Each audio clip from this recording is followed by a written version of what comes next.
एक दिन माता लक्ष्मी ने माता ख्याति देवी से कहा अपनी मां से, विष्णु पुराण का शब्द है, ख्याति देवी की पुत्री है माता लक्ष्मी। तो माता लक्ष्मी ने माता ख्याति देवी से कहा, हे मां, मान लो संसार में बहुत सुंदर प्रसंग है, अपनी जिंदगी में याद रखिएगा। ये प्रसंग को बहुत ध्यान रखना, शायद बाद में सुनने को मिले ना मिले, इस प्रसंग को ध्यान रखिएगा। विवाह का मंडप जो लगता है, विवाह का जो मंडप लगता है, शादी का मंडप लगने पर विवाह का मंडप जब तक विसर्जन नहीं हो जाता, मोर छठ के दिन मोर ठंडे नहीं हो जाते, उस बीच में सौभाग्यवती नारी जो मंगल विवाह कर आई होती है, उसका यदि कोई आभूषण खो जाता है तो उसको वंश बढ़ने में दिक्कत आती है। हमेशा याद रखें,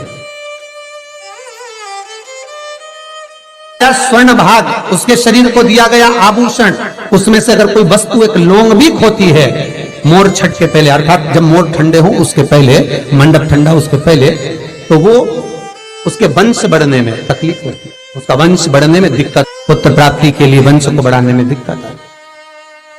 महाराज,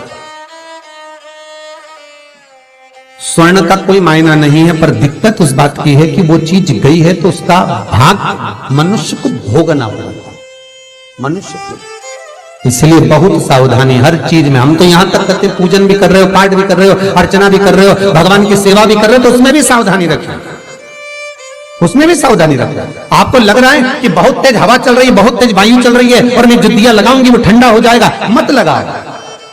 आपको लग रहा है कि ये मैं दिया लगाऊंगी ठंडा होगा, तो मत लगाइए, एक मन का दीप जलाइए, भगवान से निवेदन करो, हे भोलेनाथ, हे शंभु, हे त्रिकालदर्शी, हे कैलाशी, बहुत तेज वायु का संचार हो रहा है, मैं दीप नहीं लगा रही। पर ये मत सोचना कि मैंने दिया नहीं लगाया, मैं लेकर आई हूं, बाती भी है साथ में, पर बाबा इस दिए को मैं इसी मंदिर में रख कर जाती हूँ, कोई तो आएगा बाद में लगा कर जाएगा, मैं आज इस हृदय की बाती से, हृदय के दीप से आपको प्रसन्न करना चाहता हूं। मन मेरा मंदिर, आंखें दिया बाती, होठों की है थालियां, रोम फूल बाती। मैं आपको भाव से कहूं, 5 कारण हैं जिससे शंकर हमें प्राप्त हो सकते हैं अंतिम क्षण में। 5 कारण। पहला, अगर आप शंकर के मंदिर में जाकर 1 लोटा पानी चढ़ा रहे हैं तो शिव की कृपा आज नहीं तो कल, कल नहीं तो परसों, कभी मेरे बाबा की कृपा आप पर बनेगी जरूर। ये शंकर के ही शब्द देवऋषि नारद को है। दूसरा, देवऋषि नारद सब्सक्राइब करें हमारा चैनल। मस्तक पर त्रिपुंड धारण करता है, मस्तक पर त्रिपुंड लगाता है। हमारे हर एक वीडियो शिव कहते हैं उसको मृत्यु के पश्चात भटकना नहीं पड़ता। शंकर कहते हैं वो मेरे ही धाम पर, मेरे ही संग कैलाश पर आकर विराजमान हो जाता है।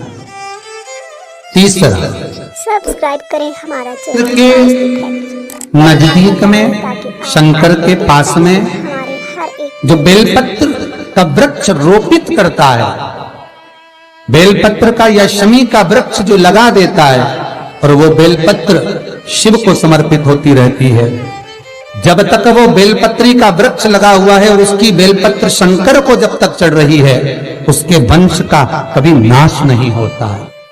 तीसरा, चौथा कारण कहा, देवऋषि नारद के सामने से निकलकर जो जीव चला जाता है, शंकर के द्वार से निकलकर शिव का शिखर मंदिर का देखकर जो निकल जाता है, उसका कार्य कभी अटक नहीं सकता।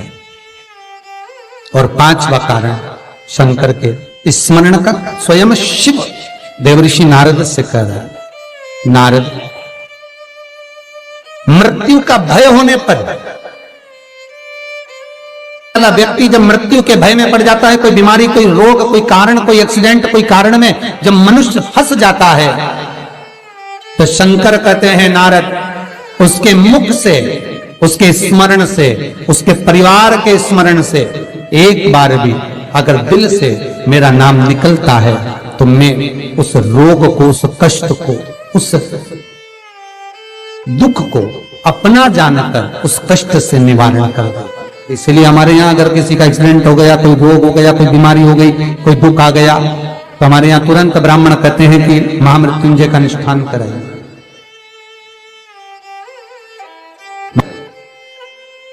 शिव का स्मरण कराइए, शंकर का अनुमोदन कराइए।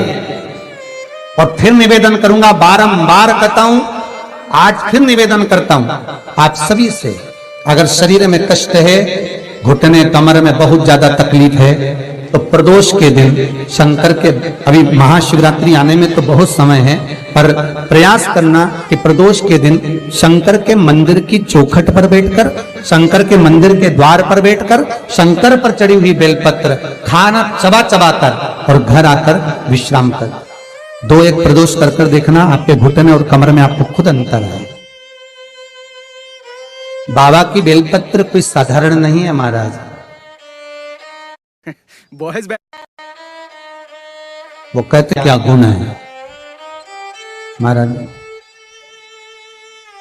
ऐसा कोई रोग, ऐसी कोई बीमारी, ऐसा कोई क्षण, ऐसी कोई तकलीफ जिसको वो बेलपत्र ठीक ना करे।